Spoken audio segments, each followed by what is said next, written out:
All right, welcome to Season 2, Episode 34, which is also Episode 66 of the Retro Game Club podcast.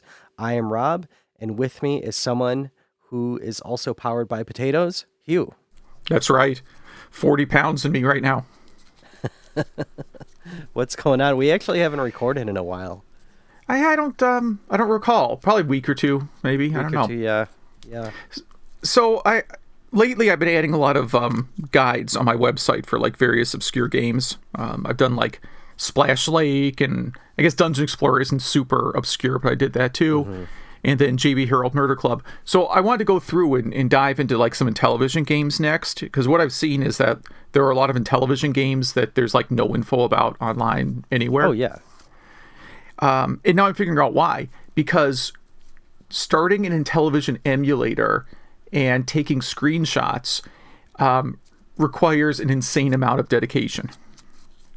So I've been trying the 3 major Intellivision emulators this week, and I have not had any success getting any of them to work, or at least work and create screenshots. So I guess there's one that is very, very popular and supposed to be very good, I believe, called JZ INTV. And I won't go into all the details. Instead, I'll put a link here to this Reddit post that has the easy instructions on how to install it. Okay. Once you get to about the 30th page, you'll see, like, the first comment on this, which I won't read because of the language, pretty much sums up the instructions pretty well. That's amazing. I mean, this is a lot of work to get this thing set up and running correctly. I hear it's really good, but that's the thing. Like, if you want to play Intellivision, you already have admitted you have a lot of like time to commit to a project, because Intellivision's always kind of been that way. I mean, it was a system I liked a lot, but it takes more effort to play than the Atari 2600, even in the early days, because there's like overlays and multiple buttons and all that stuff. I mean, look, part of this, the instructions include updating Windows Registry manually. Wow. So they couldn't just write a script for this? No, it's funny because like there is a Linux distribution which literally is just the source code, and the instructions say build from source. And the source code isn't in a GitHub repo, it's just like on their page. So if you do make like an install script, you have no way of contributing it back. Wow. So it seems like they claim it's a really good emulator, but I can't actually get it to work. RetroArch includes an Intellivision emulator that is just unfinished. It's called like FreeInt or something like that. FreeInt, yeah, that's it. And like just little things, like you can use the numpad on your computer, but it doesn't remap the buttons. So in the Intellivision, the first row, like the top row of the numeric pad is 1, 2, 3, whereas on a computer keyboard it's 7, 8, 9. Mm-hmm. And it maps that to 7, 8, 9 on the Intellivision. So it seems like an easy thing they could have put in, like just flip it. Yeah, there's no option to change it. And then some games just don't run right. And then if you look at the GitHub repo for it, that's at least in GitHub, there's issues filed like, hey, this game doesn't scroll correctly, which is actually like the first game I tried. It was Cloudy Mountain. And the comment is basically, yeah, I'm really busy right now. Okay. Which is fine. I understand. Like, this is how all of my projects end up dying too. Yeah, I get it. Like, I get it, but it's just disappointing. And then there's an Intellivision emulator in MAME, and that thing is such a nightmare to run too. Because it's like, you have to zip all your Intellivision ROMs into one file called intellivision.zip, because it basically runs everything like it's an arcade game. And then once you fire it up, you can play a game, but your games have to be named exactly how MAME expects them to be named. That's horrible. So I was able to get that working, except the screenshots aren't the right size. They don't, like, it's funny, like, your screen, the resolution is right, but the screenshot is a completely different resolution than what's on the screen. It's all, like, weird and distorted. So I said, yep, This is why there are no screenshots of Intellivision games on the internet. Wow. Yeah. So where do you go from here? I gave up. I'm not going to do this project anymore. That's what I decided. Emulating the Intellivision is too much work. The thing that works best to this day is the Intellivision Lives CD, that only runs on Windows 95 and requires QuickTime 3. That's amazing. Wow. What about you? What have you been up to? Well, yeah, I wanted to call out the audio issues from last episode, and I don't know if you actually got a chance to listen to it, but I think I pieced together something really good. It wasn't as bad as I thought it would be, and we're working through that this time. Our listeners don't know that we spent a little time with audio before this episode. I hope I got it straight away, other than I hear an echo myself. So if I stutter for the listeners, that's why, but hopefully this sounds better. Let's see, I finished Star Wars Squadron. I don't know what to think about it. It's fantastic for what it is, which is a space flight dogfight simulator. Mm-hmm. It's flawless, but I'm not sure that's exactly what I wanted. I think I like the Rogue ones better, where it's third person instead of in the cockpit. So I'll leave it at that. Not sure what I'm going to play next in terms of modern games, but yeah, maybe taking a break and doing a bit more retro stuff. But I've been something that I just wanted to bring up on this podcast is I've been watching a bunch of YouTube, like LGR type podcasts, and there's some new ones out there with some younger, I want to say kids, but they're probably, in their mid to late 20s. Mm-hmm. And it's funny that we're getting far away. How can I word this? Enough time has passed where all the common knowledge I have in my head, because I was there for Windows 3.11 or something like that, where these people who are making these podcast episodes that, are supposed to teach you about, I don't know, these operating systems or these games or these programs, they're not saying wrong stuff, but they're leaving out big things, or they'll just pass something because they'll just say I don't know what that is, or I wonder why it's like this. And it's just funny that to see people who weren't there at the time try to explain or review these things. Does that make sense? Yeah, absolutely. Yeah. Yeah. So I just want to call that out. I thought it was pretty interesting because it's you can't be mad at the person or say they're an idiot. They just weren't there. You know what I mean? Mm-hmm. But yeah, other than our game club games and playing around with what's going to be our topic of the week, that's about it. I think we have a pretty good episode going on here. Should we dive on in? Yeah, let's do that. Starting out with some Humble Bundle, some great stuff. And as of recording this, there's still almost 20 days left on this first one. You could get some X-Fighter and Darkstalker and other comic books from Capcom for what's the price here? 15 is to get everything. Yeah, that's not bad at all for all this stuff. And with Humble Bundle, it's always DMR free, so you could read it wherever. But I actually heard good things about these comics.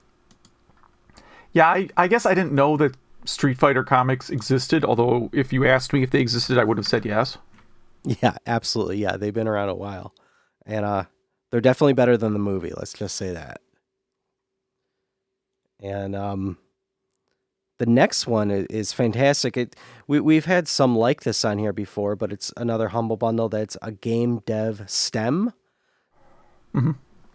So for $1, you could get a bunch of stuff for I don't want to say board games, but D&D type stuff. It looks like. Yeah, that's what it looks like. A lot of character worksheets and that kind of stuff, and then some graphic packs. It looks like. Yeah. So if you want to, there's a survival horror kit, MMO RPG kit. Some nice stuff in there, and it's really cheap. I mean, for everything, it's $25. Now, one of the things they have here is this user interface design worksheet. I made one of these for the Sega Genesis, but I just give it away for free. Nice. Yeah, put it on Humble Bundle. Yeah, you make a buck. No, I don't care. It's just a giant image in a GitHub repo somewhere. Nice. What do we got next? Mario-themed pancakes. Oh, man. So, a Mario-themed store opened up at Universal in Japan, and there's a lot of cool stuff in here. like t-shirts and whatnot, hats. Mm-hmm. But they have these crazy food things that I'm going to go out and say now, don't eat. It looks like 90% food coloring. Mm-hmm. Which is, how's that different than amusement park food already? True. Probably just don't eat amusement park food. How about that? Yeah, your kids are probably too young. You haven't taken them to Disney World yet, right? No, I was waiting a few years. Yeah. Yeah, I mean, definitely don't go now. It sounds like a miserable experience. Or it might be great because it's empty. Yeah, but like I'm not one of these like anti-maskers, not even close. Mm-hmm. But the idea of walking around in 90-degree heat for like 10 hours a day in a mask. Then you get that suntan line. Yeah, hard pass. hard pass on that. Yeah. So, like when my kids went, the Mickey Mouse waffles, which are similar to Mario pancakes, were the thing they got completely hooked on.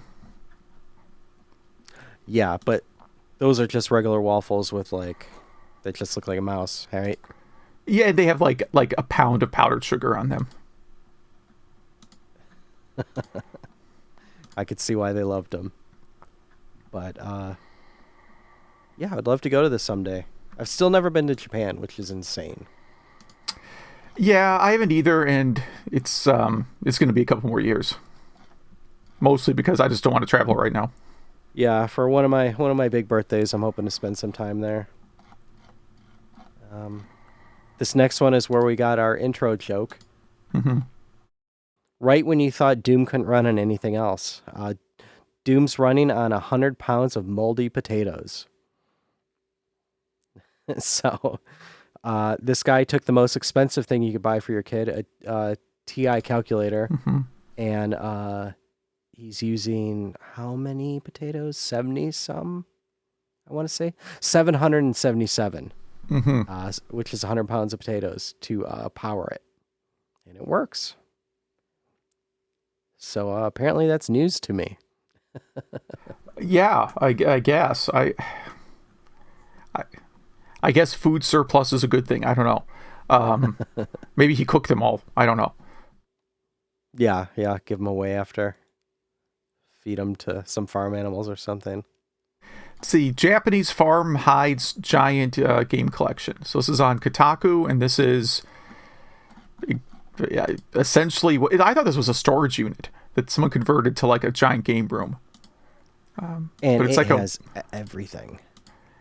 It has everything. It's kind of out in the countryside in Japan, and has one of the most massive game collections I've ever seen, if not the largest. And it's like me. So when you go to Galloping Ghost in Chicago, the biggest arcade, and this is not a slight against them, Mm-hmm. but a lot of their machines aren't in the best shape. They're all playable. Most Mm-hmm. of them are playable. This one is like museum quality. Mm-hmm. Right, but these aren't getting a lot of wear and tear on them. So if he's finding them in good condition to begin with, and then they're basically never getting played. Yeah. And he also has a lot of rare like Game and Watch type stuff. Yeah, I would very much like to go to Japan once again. Yeah. I don't think this guy's house is just open for visitors. No. Maybe I could call myself a game journalist or something. I do not think we deserve that right though. Yeah, no. Let's see. A lot of work went into making dinosaurs fight in Primal Rage. So this is about like the clay models and stuff they created to animate Primal Rage. It's amazing. This video is fantastic. I can't believe this footage still exists. And yeah, it shows the beginning from when they were just all the dinosaurs and monsters were just sketches to clay models to making them into plastic, where they would just move them one frame at a time and say like, all right, take the next picture. I had no idea that's how this game was made. I just thought someone just animated it, Yeah, but they look digital, so I guess this makes sense.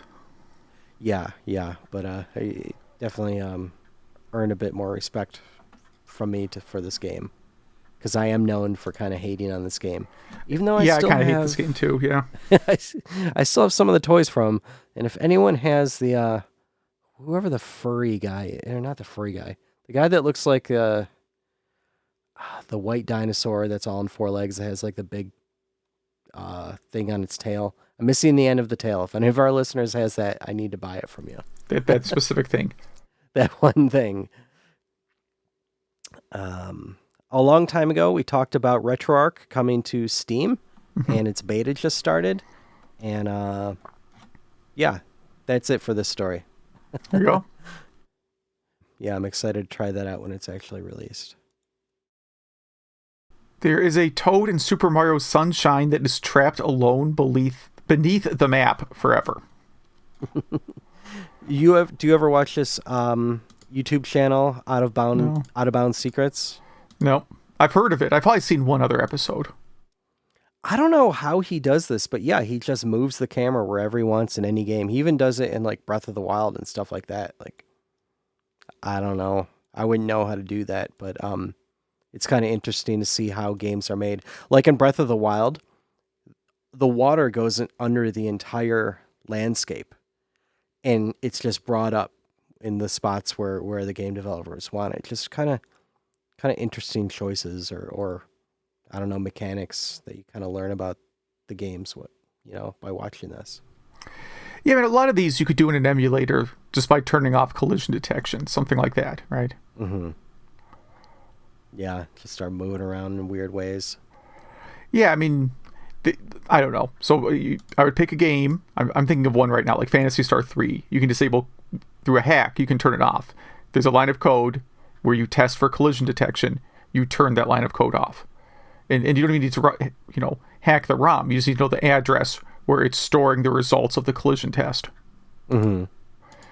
And just constantly overwrite that with collision with 0 or 1, whatever value they're using for false. What game was that?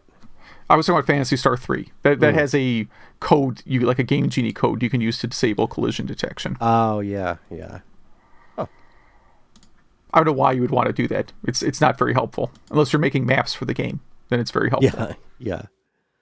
But if any of our listeners, have any interest in that, you should definitely check out that channel, which you could find from this link in our show notes. We have a lot of stupid news this week. Yeah, this one's pretty stupid. You want this one? Yeah, sure. You want the honors? John Romero says Doom Guy's name is Doom Guy. There you go. Settled. That's it. Did people think it was something different? No, but there's probably been speculation over what his name is. Yeah. Yeah, so is Doom his first name and Guy his last name? That's it. Doom Guy. Yeah. Oh, I see why. Because he has a name in some of the book adaptations. Oh, okay. I didn't read that part.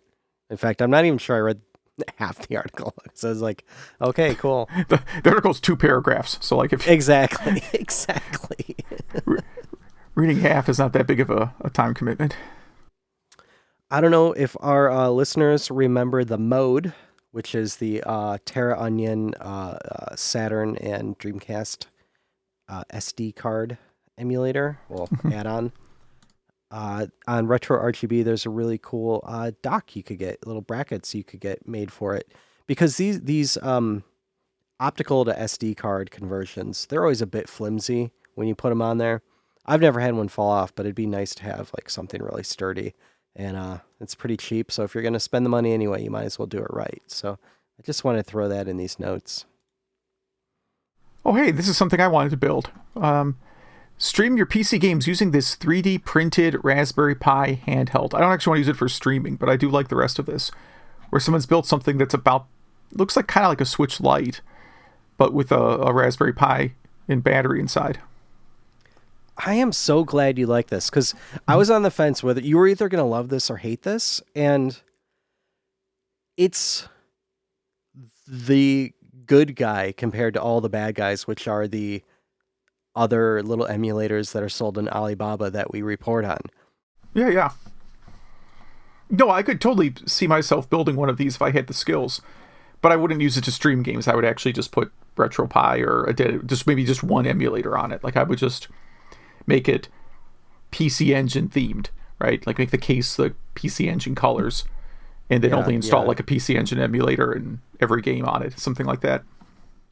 Well, and one thing we didn't report on, but the Raspberry Pi 4 compute card just came out, which probably means the next Raspberry Pi Zero is about to come out. So stuff like this might be a little bit more powerful in the very near future. Does it say how long the battery lasts? Oh, I just closed the article. I think it did. Let's see. It says how big the battery is, but it doesn't say how long it'll... Well, I guess how long it'll last depends on what you're doing anyway. But, Yeah. Yeah, very cool project. Sega is releasing 4 free retro mini games to celebrate its 60th birthday. And let's see, there's one kind of Streets of Rage inspired thing here, a Fantasy Zone thing. I don't know what Company of Heroes is, but there's a game inspired by that as well. So we have 2 articles for this. We'll combine them into one because the Streets of Rage, the Streets of Rage inspired one is actually a Streets of Rage Yakuza mashup. Mm-hmm. Yeah, I did not see this coming. It's cool. It's free. Yeah, why not? And this article was from a little bit ago, so these actually released last week. Let's see here. Neo Geo MVS-X review. So this is Retro RGB, who they do really great articles. We talk about them almost every episode, it seems. Mm-hmm. But yeah, they did a review or featuring a review that they did on the new Neo Geo system. Yeah, and you should definitely watch this whole video or read the article. Not you, but the viewers or the listeners, whoever you are. Yes, but my take is that it's a bit overpriced, but it is fantastic. You could, for the money, $500, build something better than this, but a lot of us are busy. This gives you a great product that you could also, if you want in the future, replace the joysticks, if there's wear and tear on it and yada, yada, yada. So he gave it a buy if you don't want to tinker and do your own stuff. So probably the best thing Neo Geo has released in a while, I would say. Mario goes hatless. I guess in Super Mario World, there's a sprite where he doesn't have a hat. So there you go. There you go. And, yes. And also a few other images with him, or, sprites with him, with his hands in different positions that never ended up in the game. So if you're into, Mario lore, or I don't know what you're into to love this. I thought it was kind of neat, but at the same time, kind of, okay, how many different Mario and Yoshi sprites do we have to see from this big league, Yeah. The most groanable. Yeah, the portable Atari Mini Pong Jr. is like a Nintendo Switch that only plays Pong. So this is a dedicated little tabletop Pong game. Okay. It's aesthetically pleasing, but why would you want this? It's a really cool looking device. It has a knob on each side of it. It looks like a thick Switch with Atari logo and Pong on the side with 2 big Pong knobs. Pretty nice screen. But you're just playing Pong against someone or AI. Yeah, or yourself. Yeah, you could, yeah. And I mean, I feel like you could pretty much do this with a Switch already if you wanted to. I mean, there's got to be a way. Well, you don't have the twisty knob on the Switch. I guess. Is there a price on this? No, there is not yet.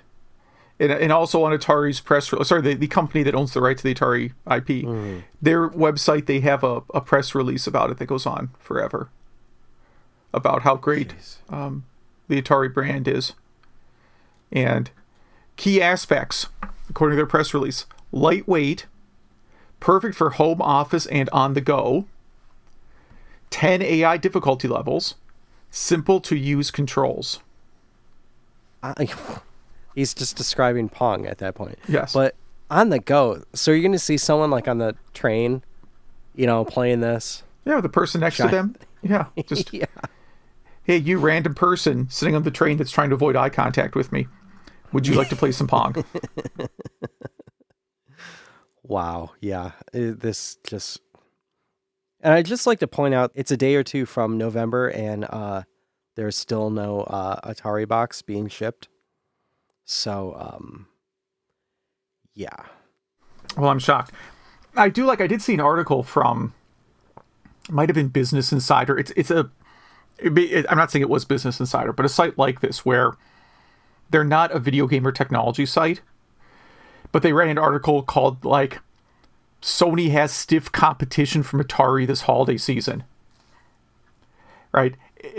And I'm like, there is literally not like one single person in their house right now debating, am I going to buy a PlayStation 5 or am I going to buy the new Atari? Nobody. 0 people having that debate right now.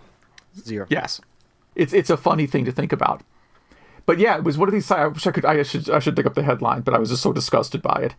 But it was really like framing it like Atari is really making something that's going to compete with the PlayStation 5. It's just nuts. If you, and I'm a person who, I think the Amico is going to be fantastic because they're staying in their lane. They're doing something totally different. Atari, what are they even doing? Who is this for?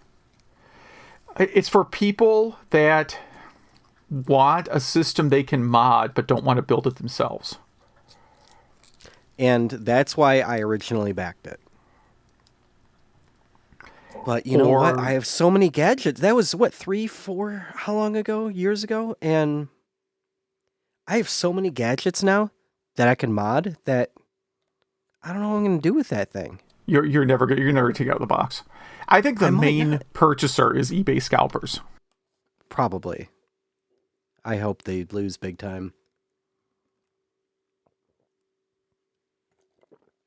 Speaking of Atari. Oh, no. Oh, yeah, this is a good one. Did Zach share this with us? Is that what we heard about this? No, I put this on. This on. Did he share something very similar with us? We were just sharing emails about it together. Oh, okay. Sorry for the confusion. Oh, no. But Atari Age has a link here to buy a Lynx game drive, which is like an EverDrive for the Atari Lynx. Mm-hmm. And if you'd like the Lynx, that's awesome. But I have nothing against the Lynx. I just have no reason to pick one up, Yeah, I know. I paid $5 for mine. And I haven't played it too much. It is kind of neat. I know it came with maybe 10 or so games. And there are some really good games on the Lynx. I'm not going to say it's not a good system. Most of the arcade conversions are pretty skippable, but there's a few decent games on it. Yeah, I just remember Gauntlet being all right on it, and that was really all I remember about it. I guess it improves load times, which I didn't know was a problem. It's really not a problem. But there you go. And it's kind of expensive. It's $95. I could see like for $40 or something for this thing, but again, I'm just not a Lynx fan, so a Lynx fan might think this is a fantastic thing. Oh yeah, I definitely can think of people I have met at gaming conventions that would be very, very high on this, and if presumably already ordered it. And they're calling out scalpers. If you purchase more than one, your order will be canceled and your purchase will be refunded. Nice. Gotta like that. Yep. And last up, my favorite item of the entire week. So we were talking about Seventh Guest last week, and there's a game, I guess in quotes, that is very reminiscent of a 90s horror game. I'll link to one of the articles that says, this 3D home tour is the best accidental video game of 2020. So this is on, was it Redfin? AV Club. Oh yeah, Well, AV Redfin Club is is linking the to app, Redfin. yeah. Yeah. I've been following AV Club for a really long time, and it's a 3D walkthrough of a house in Kentucky, was it? Mm-hmm. Yeah, And Louisville. yeah, and it is a complete horror show. Did It's you do incredible. the 3D tour of the house yet? This thing is over an hour long. I watched the whole thing. Oh, you watched a playthrough? I watched the playthrough because the guy is funny. His reactions are funny, and they say the title of the game would be "Find the Bathtub." That's the point. Yes, that the home listing says there's a bathtub, and I actually found the bathtub. It's not where you think. No, no. That's the key. So I did the Yeah. 3D listing, and it took me about half an hour to find the bathroom. Or sorry, not to find the bathroom, to find the bathtub. Finding one of the many bathrooms, you will do very quickly. But the thing is, this house, like it's sort of like a split level. The top level, there really isn't much going on. I mean, it's kind of sketchy looking. It looks maybe like someone that does a lot of meth lives there. Yeah, very cluttered. Very, very cluttered, very kind of like just gross. Yeah. And then you get down into the Order. basement, and the basement is just cavernous. I mean, it is. I can't tell you how many rooms the basement has. Like, you lose count. And it's filled with just shelves and shelves of like DVDs, CDs, books, all this kind of stuff. we gotta we gotta remind that statement you just made. By Okay. shelves and shelves, you mean retail shelves. And Retail shelves. shelves, yes. And by Yeah, it's not by lots of DVDs, you mean literally boxes of of like DVDs. yeah, and by boxes I mean like what he called out one like Blood Rain, the movie from a horrible movie from a few years ago. 6 boxes, 100 DVDs each of Blood Rain. Yeah. And that's just like one little tiny part of this. Oh yeah, yeah. I mean, there is one room of videos that is, I'll just say, not safe for work. But again, boxes and boxes. So like one box of like 50 or 60 DVDs, right? Yeah. Some foreign language stuff. So the speculation is that this guy is running like a reseller business or Amazon Yeah. business. If you zoom in on one of the computer screens, there's an Amazon business page on it. Yeah. But still, it's like there's a lot of people living there. It's strange. Well, there's only like 2 visible bedrooms. I could only count like maybe 3 beds total. They all look like something you would never want to sleep on. Like, I'm wondering if the people there are there by their own choice. Like, just looking at the conditions. Exactly. Yeah. And exactly. yeah, and it's just a lot of like, not even B, like D-rate DVDs and music. But if you order, yeah. I guess you go on Amazon. If you order some random, straight to DVD Vin Diesel movie, it's maybe getting shipped out of a place like this. Probably. Yeah. Yeah. Definitely someone chained up in this basement is sending you that DVD. Yeah. Bad things have happened in this house. Oh yeah, yeah, for sure.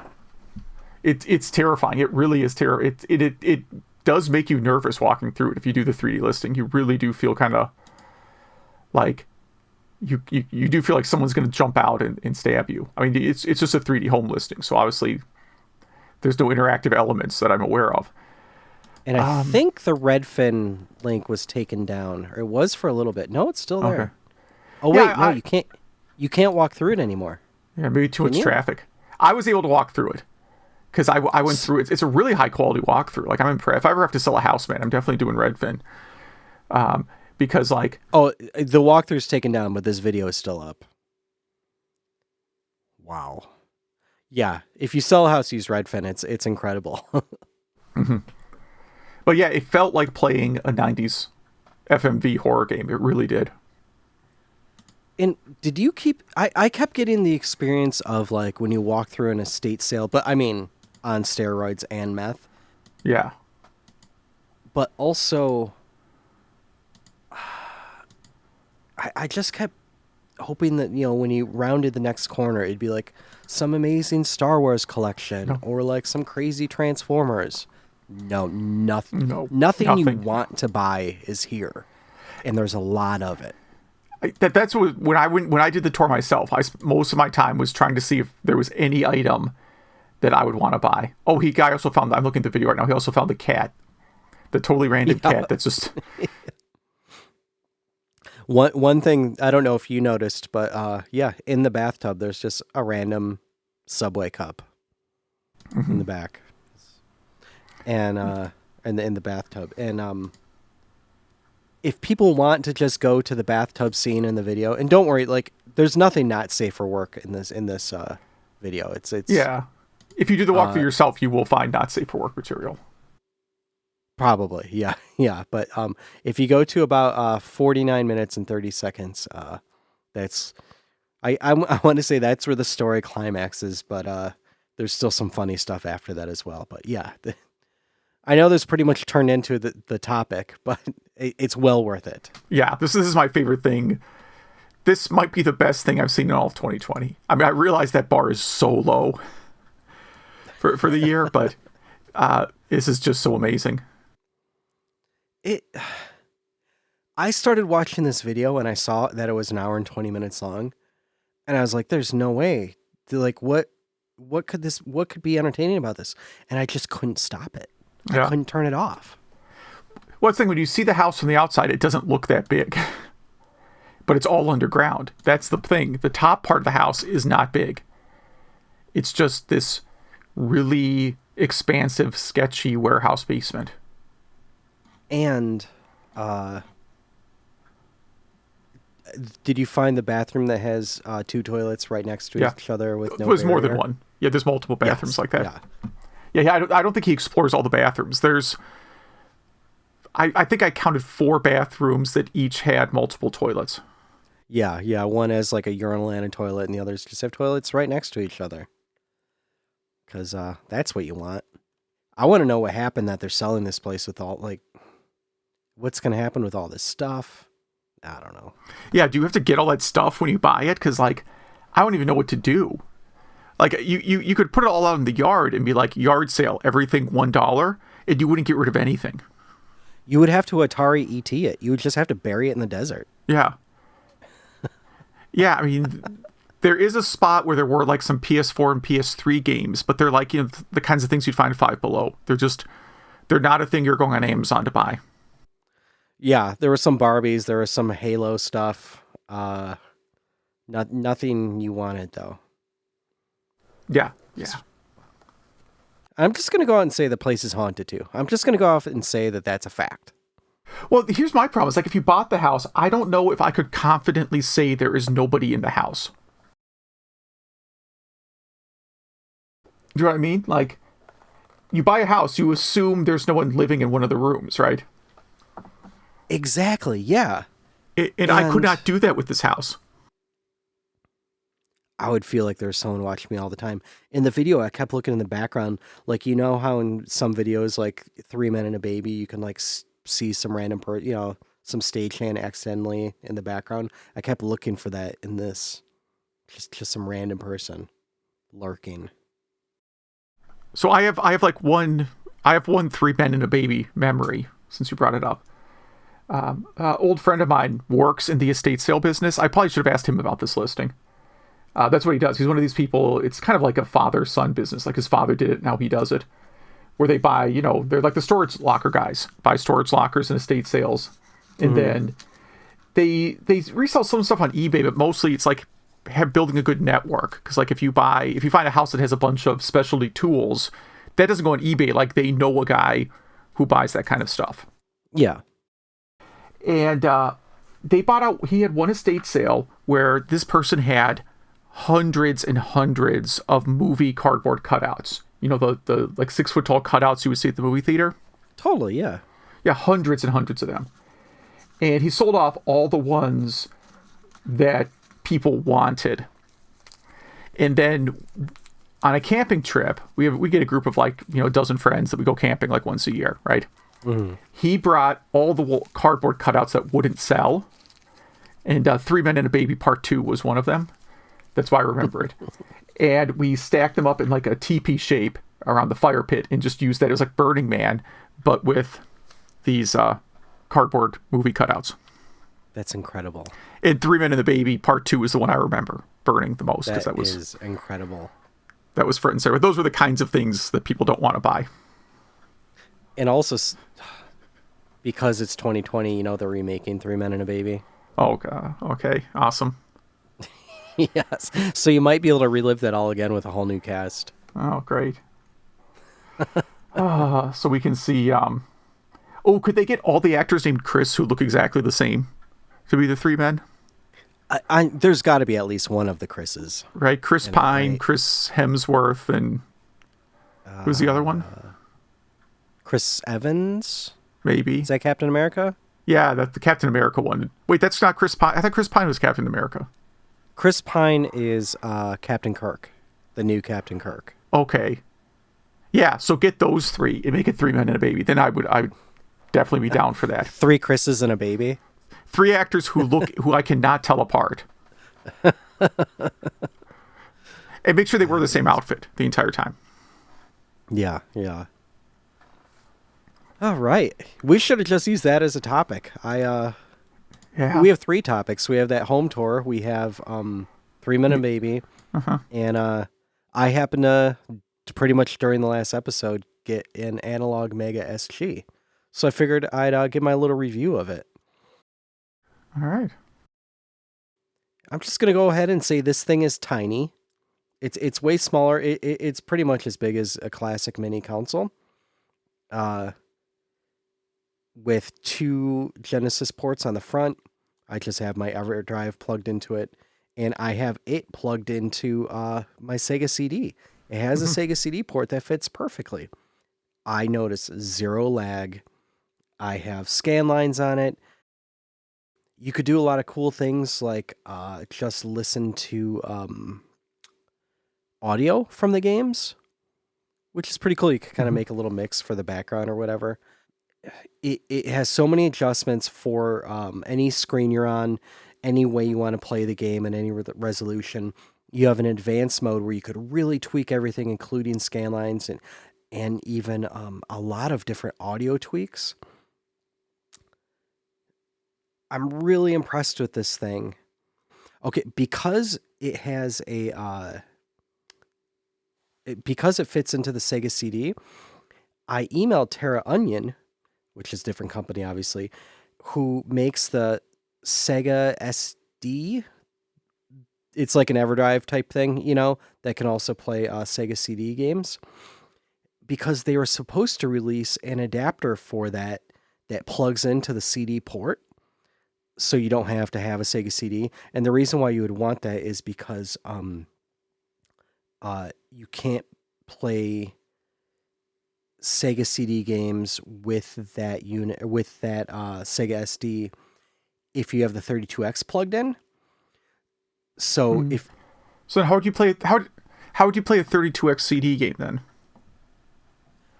I'm getting there. Okay.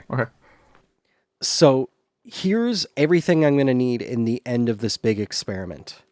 Everything I'm going to need is, this Analogue SG or Mega SG, and EverDrive that's plugged into the top. Of course, I'll have the 32X, that the EverDrive is plugged into. So far I have, Genesis and 32X games. Terra Onion is going to release the adapter, because the story I was about to tell is that I emailed them just saying, like, hey, long time ago you said you were going to release this. It's not released. Like, are you still going to release it? And if not, is there even a test unit or something I could buy from you? And they wrote back, good news is coming. Just keep following us on Twitter. So I take that as it's going to be released soon. So this adapter will plug into the side. I can plug in my Sega SD into that. So for my Genesis and 32X games, it'll be coming from the EverDrive at the top. And for my CD and CD 32X, it'll be coming in through the side, through the Sega SD. But, Rob, how does the video port for the 32X plug into the Analogue Mega SG? Funny you should ask. they released something called the DAC, Digital Audio Converter. And there's another site that makes a special cable for the DAC. By they, I mean Analogue. And it all combines the signals of each together perfectly. So they solved that problem pretty well. So I'll give an update on how all that works. So far, I'm really happy with this purchase, with one caveat. I also ordered parts to build a Mister, and it's FPGA driven, just like the analog equipment. And the reason I did that is just like, what am I going to buy a different analog device for everything, every system, when I could just use a Mister? So I'm sure the Mister will be a feature topic in the future. But yeah, that's my quick little review. Not getting too technical. There's so many reviews out there. I just kind of wanted to blab about it. So if any of our listeners has any stories or reviews about their analog devices, or anything I really talked about there, the EverDrives, the Sega SD from Terra Onion, email at retrogameclub.net or hit us up on Facebook or Twitter. We'd love to hear from you. Yeah, because my Sega, my Sega Genesis 32X CD combo unit all works. I haven't really looked at purchasing one of these. I do have an EverDrive, which is kind of cool for 32X games. And then I have Master System games. But to do Master System, you actually it's kind of a pain to do Master System if you have the 32X connected. But I have a separate, actually, because I'm a weirdo. I have a separate Genesis with power base converter hooked up for Master System games, even though I do actually own a functional Master System. Yeah. But I do that because that one has a stereo headphone out, even though I know the Master System isn't really taking advantage of it. But I have the component adapter, the one of the things to upscale Genesis. So I'm pretty happy with my setup. I guess if the CD player stopped working, then I would definitely consider something like this. Totally, yeah. And Sega CD games aren't that cheap often, at least the ones you really want to play. And yeah, I'm really happy with that. Yeah, and I'll let you know the more I get into it. The thing that surprised me the most was the VGM music player, which is the audio player. But yeah, okay. I ended that topic, then started again. So yeah, should we go into Game Club? Yeah, let's do that. All right, you want to go since I've been blabbing a lot of this episode? Yeah, we'll go kind of quick. I picked Dracula X/Rondo of Blood. Whichever one, doesn't matter. I played that on the TurboGrafx 16 Mini that shipped earlier this year. I have that. Actually, that was one of the few games I bought on the Wii Virtual Console. Just because they never had a US release. Yeah. And I like it for the soundtrack. I like the soundtrack. I like the graphics. I'm not very good at it. I mean, luckily the PC Engine TurboGrafx Mini, does have save states because I really need them. I mean, I can't get very far in the game without being able to rewind and go back a few minutes. I'd say mechanically it's not too different than the 8-bit Castlevania games. Same kind of same gameplay, same type of special weapons. It's really just a big upgrade in terms of graphics and music. And then it has, it takes advantage of the save batteries, so you can save your game that way too if you wish. I mean, overall, I like it. I'm just not very good at it. I get up to about the third boss, and then I kind of get frustrated. Did you play this? Yeah, I love this game. I haven't played it before this time. It's one of those games that I and I think that might surprise a lot of listeners because I'm a huge TurboGrafx fan, but man, this blew me away. I think, probably an unpopular opinion, I think this game is better than Super Castlevania 4. Okay. I think it plays better. I like how you can become the female. What's her name? I forget the girl in this, but you could find her and become her and play as her, and it becomes like an easy mode, kind of. Maybe I should have done that. That's because easy mode is certainly what I need in this game. Yeah, yeah. But again, this has parallax scrolling in the background, which a lot of people say TurboGrafx is not capable of. I think Dracula X does look better at some points, but I'm going to say that I still like Rondo of Blood better. I can't put my finger on it. I feel like Dracula X is a bit harder, at least when you get further into it. But yeah, I was glad you picked this one. The music is incredible in this game. Yeah, definitely.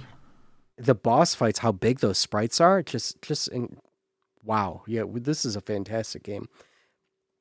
Yeah, I mostly I actually like Super Castlevania 4 better. I'm just mostly because I'm much better at that game.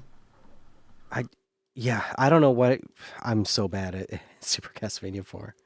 And I haven't played the TurboGrafx Mini too much at all. Do you feel any what controller do you use, and do you feel any lag or anything with it? No, I use this guy. The 8-bit, what is this? 8-bit Do, the wireless one? Wireless one, yeah. I like it. It's a little small. Cool. I mean, if you have big hands, it's, I could pull. I mean, I basically, if I knew how to do magic, I could probably hide it. Yeah. Right? Like, oh, controller, then whoosh, some trick like that. I don't know. Yeah. Because it's really small. Besides that, it's fine. That's cool. Yeah. All right, should we move on to mine? Yeah. I picked another spooky game, Fester's Quest by Sunsoft, 1989. Otherwise known as we had some assets left over from Blaster Master.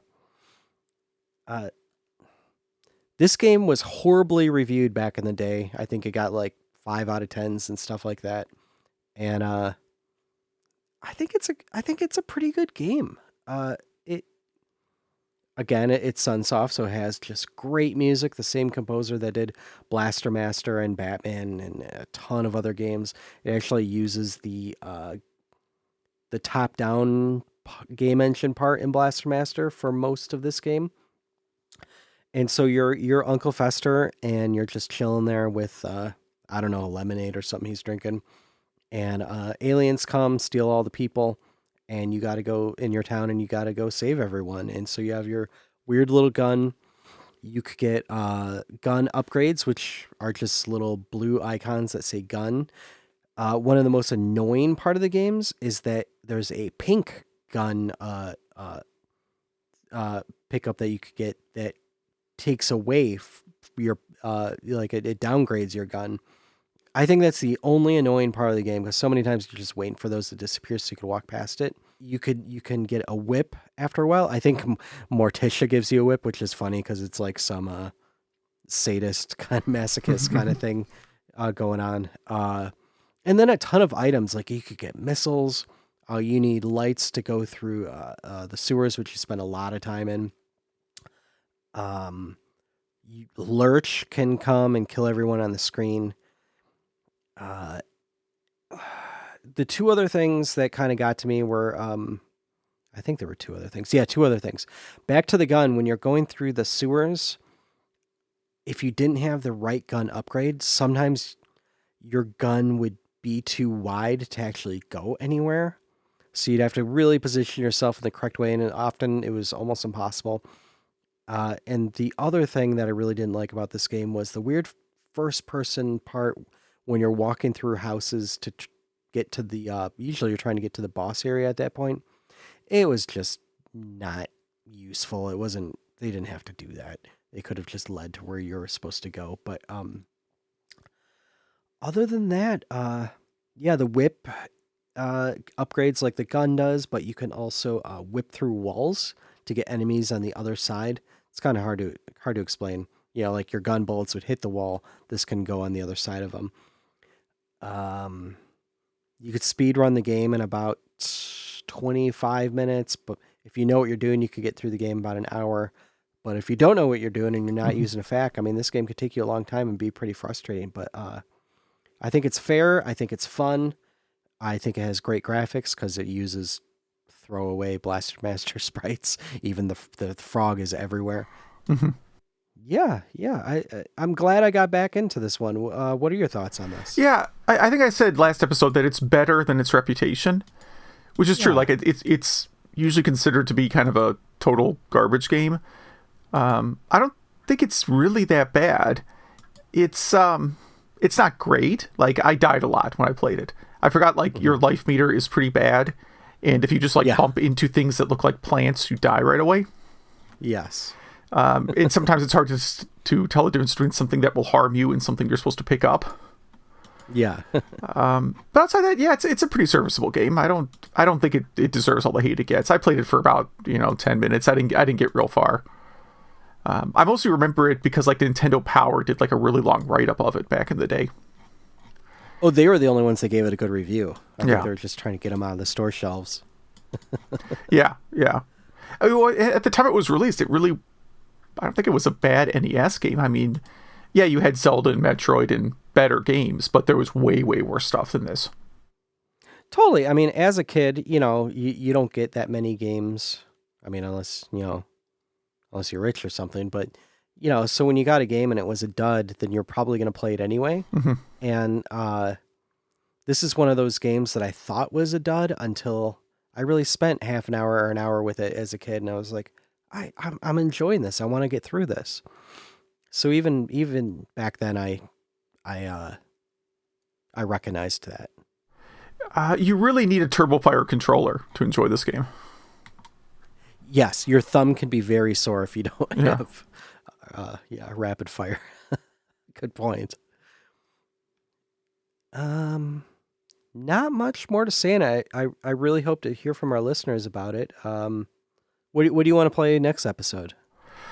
So, I have a feeling there's a chance I'm going to regret this. It's going to look really bad in hindsight. But I'm going to go with Rampage, any version. And I realize we got this election thing coming up next week, and there's a good chance that in a week talking about Rampage is going to be like the tackiest thing on earth. Yeah. But I'm going to have a little bit of faith here and say that we can play Rampage and enjoy it in the next week. Yeah. I'm with you on that. And I'm picking it just because I wanted something simple. I was just in the mood for kind of a simple game. Yeah, I'm with you on that. And there's so many different ports and stuff of it that, yeah. I'm going to go with Gunstar Heroes because I want a game that I know is going to be good. That's about it. All right. It's something I haven't played much, but I've always heard so much about. So, if any of our listeners play any of these games or has any topic ideas or anything they want to share with us, please email at retrogameclub.net, facebook.retrogameclub.net for Facebook, and at RGC Podcast for Twitter. And we have one or two emails here. Yeah, I'll get the first one here from Ross in Iowa, who I've met a couple times. He said he's been listening since the very beginning. He's found himself in a situation where he can contribute to the gaming community, so he figured he'd write and tell us about it. It's not very retro, but it does have to deal with game preservation. So he is talking about a demo called PT on the PlayStation 4. I've never heard of this. Have you heard of this? No. Well, I guess there's a lot of drama and history around it. Luckily, he gives us the short version, which says, it was delisted on the PlayStation Network 5 years ago and is now very hard to preserve. The only way to get it is if you already have it. So you had to download this demo before it was delisted and then not remove it from your PlayStation. And if you didn't download it before May 2015, you will never be able to get it. So he said he discovered a new method that lets you put it back on a PS4 if you ever had it linked to your account in the past. So he's going to wait to publish his method to see if it works on the PS5 as well. Which is kind of interesting. So it means that if you downloaded it and deleted it, you might still be able to get it back again. Nice. The ultimate would be figuring out how to get it onto someone else's PlayStation. He is planning on getting a PS5 at launch because he was able to get a pre-order in. And the first thing he's going to try is transferring this game. And if that doesn't work, he's going to try... he's also going to try transferring it from the PS4 to the basically the already downloaded one from the PS4 to the PlayStation 5. Oh, like copying it from hard drive to hard drive? Yeah, there must be some way for you to copy what's on your PS4 drive to your PS5. Since I haven't bought a PS5 yet, I haven't thought about it. I mean, again, my position is like, I expect that East 10 will be announced for PS5 next year, which means we'll get it in the US in 2023, and that's probably won't buy a PS5. Yeah, that's probably a good time to get one. It'll probably maybe come down in price by then. Yeah, it'll be a second hardware revision. Maybe it won't be the size of my car by then. I guess that's what the internet's making fun of, the size of the PS5. Yeah, it's huge. I don't mind the design, but I don't know where I would put it, that's for sure. It can't be bigger than my CDI, right? It's probably about the same size. It really is the CDI. Yeah. Oh, yeah. It's huge. Really? That's pretty big. Yeah. I saw a picture of it next to the next to the Xbox Series X. Xbox X1 X Series X1X. Exactly. That one? Yeah. Yeah, okay. Yeah. The triple X, and it just towers over it. It's like twice as tall when you have it on its side. I'm just saying, there's going to be, from working in a game store, I assure you, there will be parents who go into the game store and leave with the wrong Xbox because they get a clerk who is being unhelpful, right? And they just say, I need the Xbox X1 X Series XS, and they end up giving them something completely different. Honestly, if I was a parent and you said, like, either for Christmas, I want PlayStation 5 or I want the Xbox One Series X. Is that what it's called? Xbox X1 Series X? Xbox Series X. Xbox One Series X. One. No. See, I would say PlayStation 5. It's like a Porky Pig situation for me. Yeah, yeah. Yeah. Just get the Atari box. Or the Atari box. Lots of people lining up for that one for sure. Anyways, he said since it's October, he thought it'd be cool to mention this spooky Kojima game and see if we've ever played it. Or if you have any other modern games that are in danger of fading away that you'd like to see preserved. I should have prepped for that answer because I'm sure there are. I mean, I worry a lot about, like, there were, like, the Virtual Console had a few games released that I think still are not available in any other form. I think I mistakenly said that Dynastic Hero was on the PC Engine Mini. I looked for it. I did not see it on there. It is on Virtual Console, and I think the only official release of Dynastic Hero in the US is probably still on the Virtual Console, but I have spent no time researching that. Yeah, I should have researched this also, but I would say, like, there are so many great 3DS games that are, like, what are those going to be on? You know what I mean? Are there great download only 3DS games? I guess that's the question. Like, yeah. You know, if I thought about WiiWare, like, WiiWare had a few games that maybe only exist as WiiWare titles. Yeah, probably. And once those, because they rely on motion controls. You know, they rely on the Wii controller. So, like, the beanbag toss game, something like that. And once, you know, those are gone, like you can't re-download those now. So if your Wii dies, you can't I don't believe you can log in and re-download that game. Yeah, I should have prepared for that one. I feel like there were a lot of PSP games too. PSP had I feel like they had a lot of download only games. Yeah, so one of my favorite PSP games is like Trails in the Sky Second Chapter. And that has a Steam release. But the PSP version was download only because it was a 2-disc game and they didn't want to make a 2-disc game. I don't know why. I don't know how that game was 2-disc. After playing like Crisis Core, I have no idea why Trails in the Sky Second Chapter needed 2 discs. Because nothing is compressed in it. Yeah, I mean, Crisis Core has like it feels like it's almost a 2-disc. Like if there's any PSP game that feels like it has 2 discs worth of content in terms of like video and cutscenes and everything, like that thing has to be just at the absolute maximum capacity for the PSP. Mm-hmm. So yeah, that's the kind of, like, it's more modern-ish stuff, because obviously I don't worry about like an Atari 2600 game, you know, being lost because you can't re-download it. Obviously there are lots of Atari 2600 games, but it's not quite the same problem, where you had games on these download-only systems like WiiWare and so on that you just can't ever get again. Yeah, and those older games, 8 and 16-bit, they're so easy to store on ROM sites or archive.org, but once you get into the bigger games on PS4 and stuff, it's not as easy to do. Yeah. So yeah, I'm going to go with Wii games that were download only and require motion controls, because chances are those haven't been ported to anything else. Yeah, that's a good pick. I'll stick with the PSP downloads. Yeah. Which you can't even do with, like, do you have a PSP? Yeah. Can you connect it to your home Wi-Fi? Not possible because I have modern Wi-Fi. Exactly. Yeah, you have to like find free Wi-Fi in a library in some small town to connect your PSP to the internet. Yeah, I used to have a separate Wi-Fi access point just for old PSP and old DS, but then I was just like, what am I doing? Yeah. Yeah, this came up for me because we have this old Blu-ray player that has some software bug where it doesn't play Blu-rays made after a certain date. Like they must have changed something in the spec. And so I'm like, oh, I can go update that. And it's like the firmware update's like, okay, download this Windows Vista executable. I'm like, it's going to take me 3 days to figure out how to reverse this into something I can actually do. Yeah. Or I wait till Black Friday and just buy a new Blu-ray player. Yeah.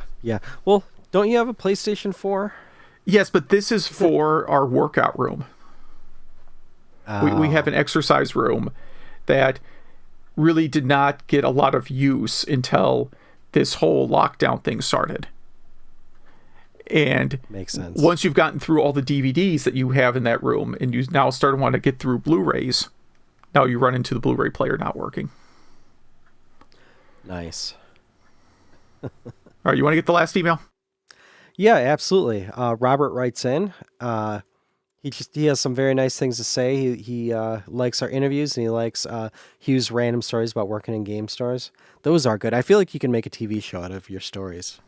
Yeah, I mean, like I wrote a style TV show. I have a really long article, but yeah, I feel like you could do a Netflix series about working in a video game store or a mall in the 90s. Oh, yeah, absolutely. Yeah. I mean, if I had any idea what I was doing, I could write a script, but I'm not going to do that. And he has a question for us. What is our least favorite game genre? His favorites are turn-based strategies like XCOM and Final Fantasy Tactics. His least favorite are probably sports games. While he still enjoys some of them, yeah, he'll start up many other games before trying a sports game. So what's your least favorite genre? Well, he's asking favorite and least favorite. My favorite is probably JRPG, or at least that's what I play the most. And my least favorite is rhythm game. Anything where it's like we have music and you have to hit buttons in time with the music. Yeah. It's probably because I like to kick back and, relax maybe with a beverage while I'm playing games. And that is not a good combination with rhythm games. No, that would be very frustrating. For my favorite, I'm going to go with games where I sneak around and take people down, I guess. Wait, have you played the Manhunt games? No, I have not. I heard I would love them. If that's your favorite genre, you would like Manhunt. Manhunt 2 is on PSP, too, if you don't want your kids seeing it, because your kids cannot see Manhunt 2. I've gotten very good with hitting that PlayStation button. Like, whoop, and it's a blue screen. Yeah. I would say I don't know, whatever Breath of the Wild type games are, and Horizon Zero Dawn. I really like stuff like that. In terms of retro games, I really like platformers and the Bubble Bobble and the I would say those would be my favorites. My least favorite would be turn-based RPGs, and I want to like anything first person, but I usually get pretty nauseous, so I'll go with first person shooters too. Yeah, thank you, Robert and Ross for those emails. And again, if anyone else wants to email us, email at retrogameclub.net. We have a few social media questions, or one social media question. What is your ultimate retro game inspired Halloween costume? And someone, Rick, writes in saying, definitely Captain N. That's a good easy costume, I think. That's an easy one. I mean, I would do something easy like Pitfall Harry. Yeah. Yeah, that's an easy one too. Casino Kid.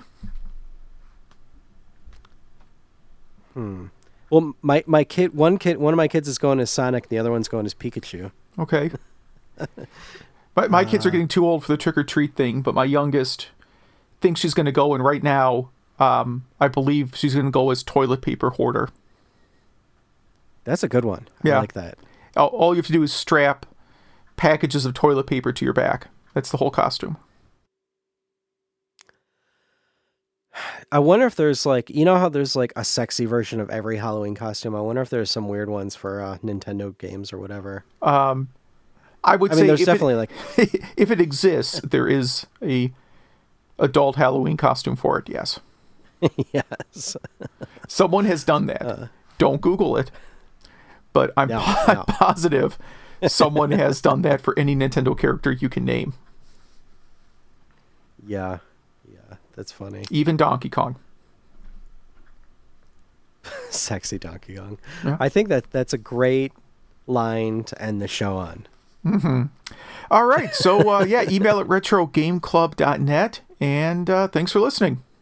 Yeah, thank you.